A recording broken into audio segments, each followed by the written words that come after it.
What's going on, my friend, and welcome back to another replay cast. We're going to be continuing this series here as we watch a couple of the top 5 players on ladder right now. That's Taengu, who at the time of downloading this replay, he was number 1 on the ladder. And his opponent here, who was number 3, it's actually Rich. So I didn't know who he was in the last game, or in the last recording, but somebody in the comments said he was Rich. That's unconfirmed by me. I'm not 100% sure of that, but I've heard that this player right here is Rich, who I've seen some of his replays before. I don't think he's really featured on the channel much, but he's a very strong player, and we may be seeing more of him in the future, especially if he continues to, practice as hard as he is. He's got just over 100 games played and top 3 on the ladder. That's pretty impressive. He's going to start out here with a Nexus first. And his opponent, Taengu, of course, going to start with a gaseous fast expand here. And he has played far more games. And it's really impressive. Over 300 games and sticking at the top of the ladder is pretty crazy. Just for some context here, I'm around 1800 on the ladder right now, and I made a new account. I played like 12 games or something like that, and I got to 2000 MMR. So, if you start a new account, you play a few games, you might get a little lucky, you might get a few, easy wins, you might get some good luck with that new account and get higher in the MMR than you actually should be. But if you continue to play, like I will inevitably end up doing, you'll get 50 or 100 games on the ladder, you will kind of slowly reach your true MMR peak, right? I'll probably end up around 1800 until I can really start to improve past that point. But for whatever reason, if you get a little bit lucky, you can actually get above that just with a new account. And Taengu, with 300 games played, this is his true MMR peak. He is not a cheater. He's not a drop hack or anything like that. And he has not just gotten lucky to be here at the top of the ladder. He is absolutely at the peak of Broodwar in the current ladder. As it stands here with Blizzard. It's not the best ladder in the world, but it's what we've got, and Taengu is standing at the top. And so with all that being said, we've got one Zealot here just poking at the front. The building positioning here is, of course, amazing. How are you ever going to run by this with a Zealot or two? It just does not work. So he's really set himself up nicely here, so that he can't really take any damage from a Zealot. So if you're a Terran player struggling with early Zealot attacks, or possibly with, things like gas steals and that type of thing, if you can learn this build right here, it gives you a really good advantage going forward. He's only built, I think, 2 Marines. That's all he's built for defense. And he's just gotten completely macro after this. Getting into, I think this is going to be his armory. He's got his armory on the way here. He's just single factory. Gonna go ahead and pop out a tank and siege tank. He has gone so macro-centric this game. Absolute bare minimum of defense here from him. He's got one SCV out there. Looks like it just got picked off. Or was that a vulture? I'm not sure. Some players will just go directly into tanks. Some players will pop out one vulture, try to look for some damage. Didn't catch that there, but just really, really solid macro so far. You can see keeping up with even this Nexus first player here, which is not an easy feat. 40 probes are on the field. He's gone into just 2 gates and then directly to a 3rd base. So Rich matching, greedy play with greedy play here. Only sending 1 goon across the map and producing only 2 goons here, so he's not really making a whole lot off of these gateways, even though he's had to for quite some time. He's only produced 1 Zealot and I guess 4 total Dragoons, so making sure he can get those Nexuses out quick, but also having the gateways there as a backup, just in case there was some sort of aggression coming out of Taengu. He would have had the ability to produce more Dragoons and potentially hold that off. Now, more gateways here on the way. I'm interested to see how top ladder Protosses are playing right now, because I've been playing a little bit of Terran recently, and it feels like Robo with Reaver has actually fallen a little bit to the wayside. He is going to go for that right now, but we'll see if he ends up trying to commit to that, building 2 Reavers and whatnot, you know, trying to fly in, get some real damage done, because I've found that it's not too hard to hold off Reaver anymore. It feels like it's been kind of figured out. What I do is I just place like a 1 turret here and 1 tank, and then I put mines in my base all around the outside of the base. So the Reaver flies in and it can't land on top of the tank because the turrets are like 1 turret here, 1 turret here, and then, you know, 1 turret back here with a few mines around there. They'll land right on top of a mine, and usually their stuff will die. So that doesn't tend to work out as well as it used to. I feel like Terran players have gotten really used to dealing with that, myself included. And yeah, you can still get damage if you're someone at the caliber of Snow, but I don't think that Rich is at that level. You know, he's probably going to use this as more of a tool of slowing down a push, if I had to guess. Now, looking in the main base, it's pretty wide open here.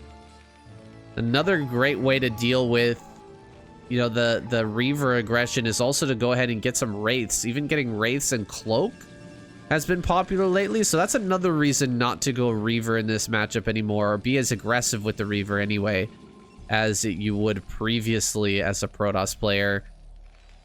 Cloak Wraith, 3 Cloak Wraith can just shut that down so quick, and you'll lose an incredible amount of resources if you have 2 Reavers in the shuttle and it just gets picked off. It's pretty painful.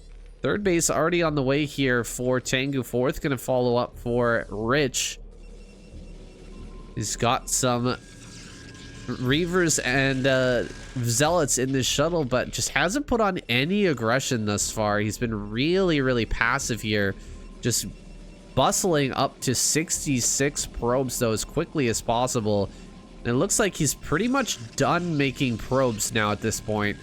And now that he's done making probes, that's a lot of extra minerals that he's going to have kind of banked up here with which to throw down a ton of gateways. So he's already got quite a few, but still could, you know, use to add on a few more here. Sitting back very, very passively. He's got a good idea of what Taengu's plan is here, which is, of course, upgrade mech, just keeping the upgrades rolling. He's already got +2 on the way here. +1 armor is coming as well. So we're in for a real big macro game here, and so far I don't see any additional tech aside from Templar that are going to be popping out for Rich. Now, I wonder if he's going to start really building up this shuttle count. Maybe he should throw down a 2nd robotics facility. Although that style, I haven't seen too much of it recently. It used to be really, really popular when the opponent was going for this, you know, really aggressive macro style, or not aggressive, sorry, really passive macro style, kind of laying off the aggression and just building up for a long time. You really need something more than just 2-3 shuttles to be able to break that, and you need to be able to replenish those shuttles as well as they end up dying off. Yeah, if you slowly build up to 3 shuttles, and then you're also building observers as well, right? If you're just slowly building up to 2-3 shuttles, and then the first engagement they all die, then you just don't have anything. It takes a long time to rebuild those shuttles, unless you have 2 robotics facilities, in which case you're gonna have kind of an endless amount of shuttles. Oh my god, Rich. What is going on here? You're 2700 MMR. Losing his Dragoons here to some mines. Loses the Reaver as well with a drop. I think Taengu playing this really brilliantly so far, handling all the aggression that's come out, although it hasn't been much. But wow, look at the number of Zealots we've got here. Holy crap, that's so many zealots. If he hadn't lost some dragoons a little earlier, this attack would be so scary. But as it stands, he's probably going to be able to clean out these mines. And maybe he can crack through here. This is really well positioned right now, but there's not a whole lot in this location. And maybe he can come through, hit the back of this tank line, or maybe he can get down over this ramp and actually break through.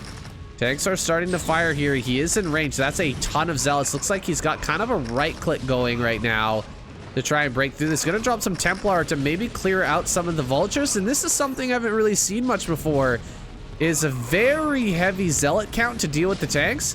And then the Templar being used to actually clear out vultures. He's not doing a great job of it so far, but I see the idea here. Looks like he's gonna be able to get up on a high ground. Still, Taengu has a lot of army left over. Should be able to come up here with a simple lift. Back over at this, you should just lift this command center. Don't take too much damage on that. You don't want to lose that command center. Gotta float it immediately away here. Great storm there on top of these tanks. Finding a position where he can retreat to here and continuously get value out of these storms. Force Taengu to walk up a ramp. That's a great idea. Meanwhile, taking a fifth base here. That command center goes down really rough for Taengu here. Taengu didn't lose any SCVs, but he lost a command center, which is a real pain. Looks like he's gonna finally come up here and clear this out. He's still got the supply depot wall, so this is relatively a safe location. At least for now. Oh, big drop here. Ooh, 14 kills on this High Templar. So remember what I said earlier about not losing any SCVs and still being kind of all right. Well, that's just been changed. Now down to 48 SCVs. Losing about 14 there. Doesn't have this wall completed yet. Actually, I don't know. I think you can run by that, right? It's really hard to tell sometimes. Maybe a Dragoon can't fit there, but I think a Zealot can. Another army moving through the left side of the map. He did lose everything Rich did during that attack, and he hasn't added on that extra robo, so he's only got one shuttle here. This is what I was talking about. You know, if that had been held a little bit better, and maybe Taengu was counterattacking right now, only having one shuttle is a little bit problematic. It's very hard to fight a massive Terran army with just one shuttle and a whole bunch of gateway units. But he's gonna be fine for now. He's just gonna keep producing. Oh, scratch that. He's not gonna keep producing shuttles. He's only built one, and I guess he feels like that's enough for now. This base is gonna be retaken. Command center's almost done here, and the second attack's gonna come through from Rich. Can he break this position? I need to see some of these tanks moved into a better spot to actually defend the base here in the center left. That's a lot of zealots once again. So zealot heavy here, and the Templar are going to come out as well, laying down the storms, killing off a ton of tanks. He's finally going to start to move some of these tanks to assist here, but looks like getting up on top of this ramp, he should have some Templar here as well. Going to start to throw down the storms on all these SCVs. Oh my god. So many SCVs went down there. Again, dropping another Templar here. Getting so much damage. Ooh, this is not looking good now for Taengu. Back down to 47 workers once again. But this time he's got the command center done, right? The command center is still alive. And he has 4 command centers with which to build SCVs. So that's something, right? Gotta keep it positive here. Maybe Taengu can still pull this back. He did come from a pretty significant deficit in that last game that we watched between these two. So maybe he can pull it off here once again, although we're starting to get gateways down here in the bottom left. We've got photon cannons on high ground. A few units over here blocking. You're just never going to be able to run up this ramp with vultures or harass this position. So it's pretty much going to be safe here for Taengu, or for Rich. Taengu not going to be able to get damage here unless he can catch maybe a probe transfer, which he might be able to here. Look at all the probes. Yeah, probes coming across the map. Gonna get sniped down here. Killing off quite a few, but still 63 are present. These probes will make it down to the bottom left, it looks like. He's actually looping back around. Maybe he can catch up to these and finish them off before they can make it. There's still 4 probes, 3 probes, 2 probes. Oh, missed shot. Does not manage to get that last probe. Unfortunate, but it's fine. Little bit of damage here has kind of evened the score slightly with 57 to 62. This type of position right here that Taengu is in, this is, I feel like, a position that makes me really, really uncomfortable, especially with carriers on the way. You've held off these multiple attacks. You've sort of gotten your army together. You've sort of gotten your economy back online. Needs to get this third gas going here very soon, though. You're going to be running low on gas here, especially once you have to transfer over to Goliath production. Gas becomes so incredibly important. He doesn't really need to produce more tanks right now, but needs to keep up on the vulture production, needs to really increase that that Goliath production as well. And look at that, he's just started the Goliath. I heard some scans go down. Maybe he knows about these carriers which are being produced right now. More Stargates are on the way. I'm not sure where there. He's going up to 4 Stargate here, kind of spreading them out as well, so as not to tip the hand here to Taengu completely, knowing how many Stargates are going to be pumping out carriers. He's left a little bit of space in his supply here to build those carriers, but here comes Taengu. He's going to come out on the map. He's got quite a lot here, almost maxed out. It's time to start moving. Maybe clear this out, throw down some mines in this area, start to take this base as well while he pushes towards possibly the bottom left. Though I'm not 100% sure where he'll decide to go. He might go for the throat. It's such a difficult position here as Terran. Like, where do you push? This is my dilemma right now. Where do you push here as Taengu? Do you go to the bottom left and just kind of let the carrier number build? Do you try to push towards the natural and just let these mine? Because I feel like with the carriers just being built up here, even losing your natural and this base doesn't really matter. You're just waiting for the carrier number to become kind of unstoppable. And it's almost going to happen no matter what. We are going to get to like an 8 carrier count. Pretty much no question here. So Taengu, he's going to have to secure another base. He's going to try and split the map, it's looking like. He says, screw it. I'm not even going to attack. I'm just going to move to the top right. And I'm going to start taking bases up here. Maybe throw down a ton of turrets here. And really get this macro Terran going like crazy. He needs even more factories here, actually, because he's going to start to lose a lot of units pretty soon. Carriers are actually moving around the bottom left. As he's coming in here towards the natural, he does attack, actually. Okay. So he is going to split the map and attack here at the same time, whereas Rich has decided that a counter attack is in order. He's going to head straight down towards the 6 o'clock.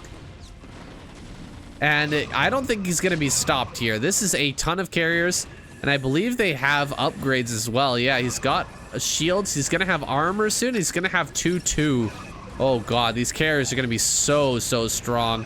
Coming in and breaking through this position. I'll put a picture here so we can take a look at the Terran army at the same time. We're going to be dropping some delicious storms here on top of all of the SCVs and, of course, his own shuttle as well. Brutal. Killing off so much of the Taengu economy. Carriers are headed back home to deal with this army, which is kind of ravaging his natural and actually pushing up into his main right now. Whereas the ground army from Rich is going to stay here and continue to hold off from the high ground. You know, Taengu hasn't taken the center left. I feel like lifting off here and just rotating over to the center left would have been amazing for Taengu. Just keep as many SCVs alive as possible. And, you know, go mine on the other side of the map, because it's going to be so hard for Protoss to rotate through and actually get over there to shut down any attack. Carriers are here holding off this push into the main base. A lot of Terran players will lose at this point because it's so hard rallying all of your forces forward. Keeping a good number of Goliaths here to actually fight the carriers while still pushing up a ramp. And the carriers are just going to target down the tanks. Oh my God, it's so painful. It's so hard to do, guys. This is the blight of Terran. This is the plight of the Terran race in this matchup. It's so difficult to get up here. And the carrier number continues to build here. He's got 6 carriers. He's going to have 7 and 8 popping out any moment here now. And 9 on the way as well. He is going to fall back for a minute. DTs are popping out here too. DTs are so annoying. There we go. He has finally rotated over to the right-hand side in order to get that mining on the way, but needs to reinforce here. Get some units over to that location, actually deal with that. Pushing back the carriers now. Now we're up to 8 carriers. 9 carriers are here. So he's probably going to be able to stop this from coming through. He might not be able to save this upgrade, though, which is actually kind of big. He's going to lose that upgrade. And yeah, that's a little bit rough. He doesn't get +3. We've got some Goliaths here with some D-Matrix on them. Kind of fighting back against these Templar and Dragoons. They will end up getting picked off. Taengu gonna have to rotate again. Maybe he comes down here now to mine. This is really his only mining base right now. So only sitting here on 30 SCVs. This is looking really good for Rich now because the carrier army does not need a whole bunch of buildings. You can just drop another gate or another Stargate. Drop another Stargate. Drop another fleet beacon. You can keep the carriers coming. You don't actually need to lose the carriers at all. You just need to avoid actually confronting the Terran army.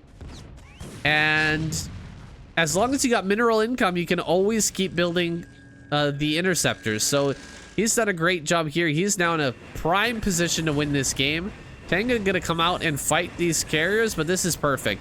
You just want to trade out your insane amount of interceptors for some units of Taengu. Taengu has to replace those units. You just have to replace interceptors, and the bank is kind of crazy right now.